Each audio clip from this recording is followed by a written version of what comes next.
ये आकाशवाणी रायपुर है। छत्तीसगढ़ी समाचार बुलेटिन के संग स्मिता शर्मा के जय जोहार। अब आप सुनाओ आज के प्रमुख समाचार। प्रधानमंत्री ह रायगढ़ में 6,000 करोड़ रुपया ले ज्यादा की रेल परियोजना मन ला राष्ट्र ला समर्पित करिन।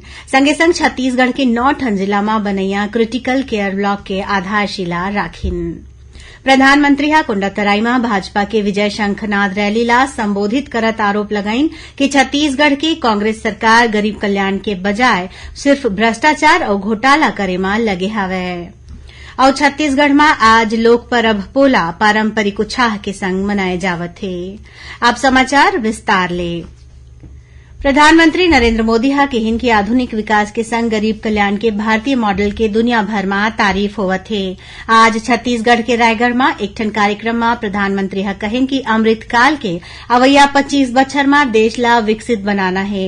ये काम तभी पूरा हो सकत है जब हर देशवासी एमा भाग लिही। ओमन कहिन कि हमन ला ऊर्जा के जरूरत ला पूरा करे के संगे पर्यावरण के घलो चिंता करना है।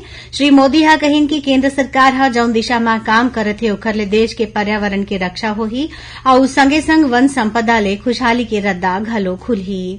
ए प्रयास के लाभ ही क्षेत्र में रहैया जनजाति वर्ग के लोगन ला विशेष रूप ले मिलही। प्रधानमंत्री हा कहिन कि पाछू 9 बछर में केंद्र सरकार हा छत्तीसगढ़ के बहुमुखी विकास बर सरलग काम करे है।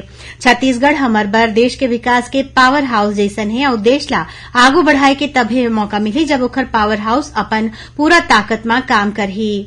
प्रधानमंत्री हा कहिन कि आज विकास में देश के हर राज्य हर इलाका ला बराबर प्राथमिकता मिलत है।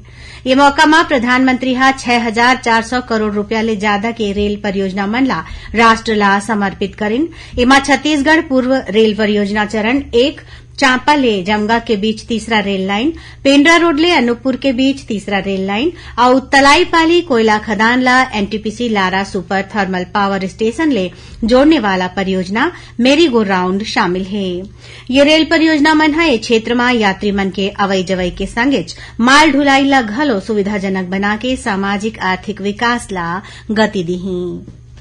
कार्यक्रम के दौरान प्रधानमंत्री हा छत्तीसगढ़ के 9 ठन जिला दुर्ग, राजनांदगांव, कोंडागांव, गरियाबंद, जशपुर, सूरजपुर, सरगुजा, बस्तर और रायगढ़ में 50 बिस्तर वाले क्रिटिकल केयर ब्लॉक के आधारशिला राखिन। एकरे संग प्रधानमंत्री हा 1 लाख सिकल सेल परामर्श कार्ड के वितरण घलो करिन। ये परामर्श कार्ड के वितरण राष्ट्रीय सिकल सेल एनीमिया उन्मूलन मिशन के तहत करे गे हवै।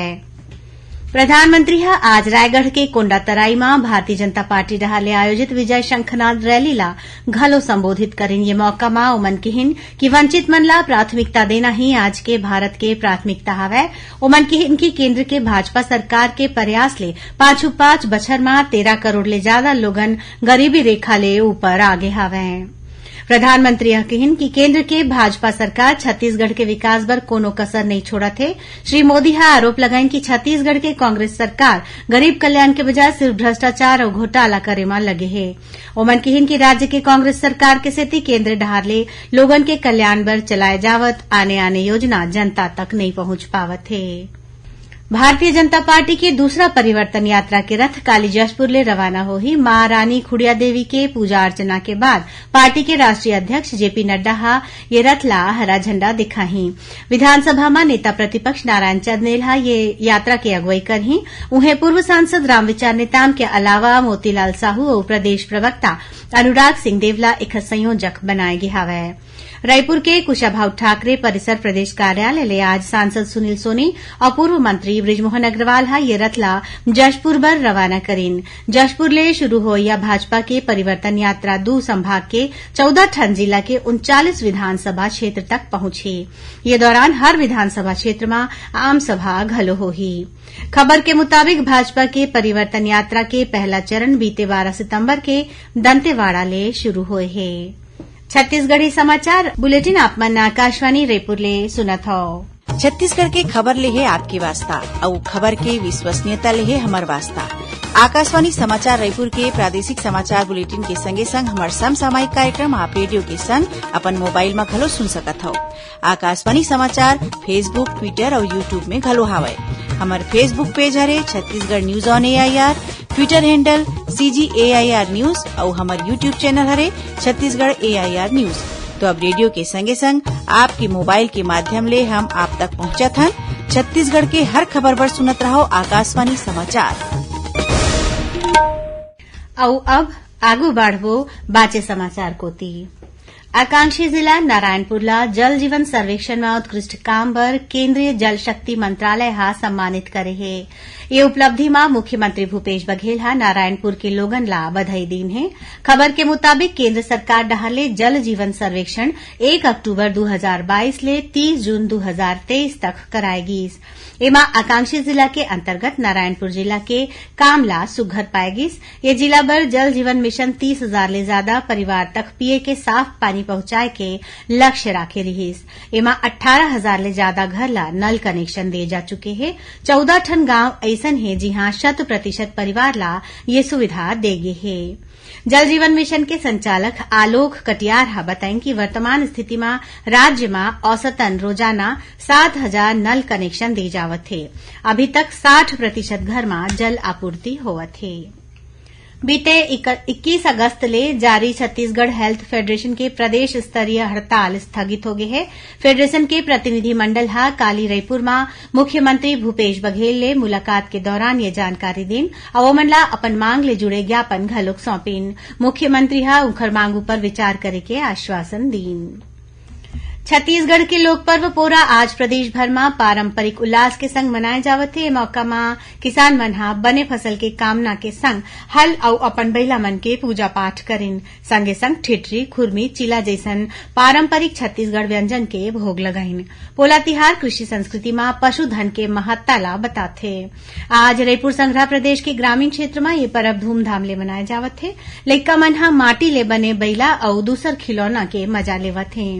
रायपुर के मुख्यमंत्री निवास में घलो आज तीजा पोरा तिहार धूमधाम ले मनाएगीस। एमा बड़ संख्या में माई लोगिन मन भाग लीन। कार्यक्रम में मुख्यमंत्री भूपेश बघेल सब परिवार शामिल होइन और माई लोगिन मन ला तीज के उपहार देगीस। मुख्यमंत्री हा खेती किसानी के समृद्धि बर हल और नंदी बैला के पूजा करके प्रदेशवासी मन के खुशहाली के कामना करिन।